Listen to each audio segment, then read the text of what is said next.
சட்டப்பேரவை தேர்தலில் 15 ஆண்டுகள் ஆட்சியில் இருந்த மம்தா பானர்ஜியின் திரிணாமுல் காங்கிரஸ் ஆட்சி அகற்றப்பட்டு முதல் முறையா பாஜக அரசு அமைஞ்சிருக்கு.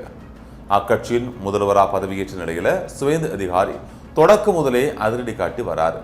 இதற்கிடையே தேர்தலில் பலத்த தோல்வியடைந்த திரிணாமுல் காங்கிரஸ் சமீப காலமா உட்கட்சி பூசலை எதிர்கொண்டுட்டு வருது. திரிணாமுல் காங்கிரஸ் கட்சியின் தோல்விக்கு ஐபக் என்ற அரசியல் ஆலோசனை நிறுவனமே காரணம் என கல்யாண் பானர்ஜி மற்றும் ரிஜு தத்தா போன்ற கட்சி தலைவர்கள் குற்றம் சாட்டியிருந்தாங்க. மேலும் மம்தா பானர்ஜியும் அவரது மருமகன் அபிஷேக் பானர்ஜியும் கட்சியின் அடிமட்ட தொண்டர்களின் கருத்துக்களை விட ஐபக் ஆலோசனைகளுக்காகவே தொடர்ந்து முன்னுரிமை அளித்து வந்ததாகவும் அவர்கள் குற்றம் சாட்டியிருந்தாங்க.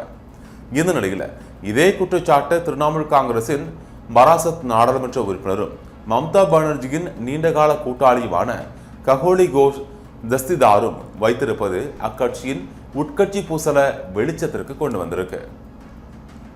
தனது கட்சி பதவியை ராஜினாமா செய்திருக்கக்கூடிய அவர் திரிணாமுல் காங்கிரசின் படுதோல்விக்கு அக்கட்சிக்குள் நிலவும் நிர்வாக சீர்கேடு மற்றும் ஐபேக்கையே காரணம் என குற்றம் சாட்டியிருக்கார்.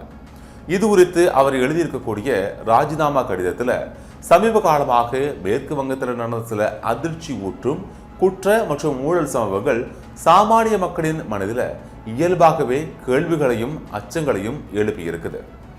ஜனநாயகத்தை வலுப்படுத்த அரசியல் வெளிப்படைத்தன்மை, பொறுப்பு கூறல், அர்ப்பணிப்பு, கண்ணியம், மக்கள் மீதான பொறுப்பு மற்றும் விழுமியங்களுக்கு அதிக முக்கியத்துவம் கொடுப்பது அவசியம் அப்படின்னு அதுல அவர் தெரிவிச்சிருக்காரு. மேலும் அவர் விரைவில் தனது நாடாளுமன்ற உறுப்பினர் பதவியையும் ராஜினாமா செய்ய இருப்பதாக கூறப்படுது. மக்களவையில் திரிணாமுல் காங்கிரசின் தலைமை கொறடா செராம்பூர் எம்பி கல்யாண் பானர்ஜியை மம்தா பானர்ஜி நியமித்த நாள் முதலே இந்த விவகாரம் அவர்கள் இருவருக்கும் இடையே நீர்பூத்த நெருப்பா இருந்து வந்ததாகவும் இது தேர்தல் தோல்விக்கு பிறகு தற்போது பெரிய அளவில் வெடித்திருப்பதாகவும் கூறப்படுது.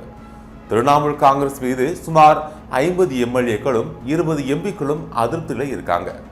கட்சியின் மத்திய தலைமை அனுமதி அளித்தா அவர்கள் பாஜகவுக்கு மாற தயாரா இருப்பதாகவும் பாஜக எம்பி சௌமித்ரா கான் தெரிவித்திருப்பது மேற்கு வங்க அரசியல புயலை கிளப்பி இருக்கு.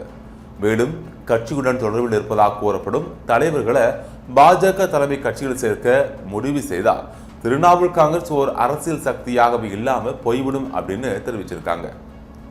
பராசத் எம்பி ககோலி கோஷ் தஸ்திதார் பல திரிணாமுல் எம்எல்ஏக்களுடன் கூட்டம் ஒன்றில் கடந்து கொண்டதை அடுத்து இந்த சர்ச்சை மேலும் தீவிரமடைஞ்சிருக்கு.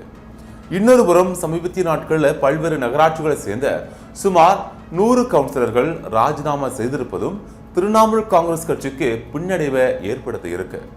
அதே நேரத்தில் இந்த கூற்றுக்களை திரிணாமுல் எம்பி சௌகதா ராய் நிராகரித்திருக்காரு.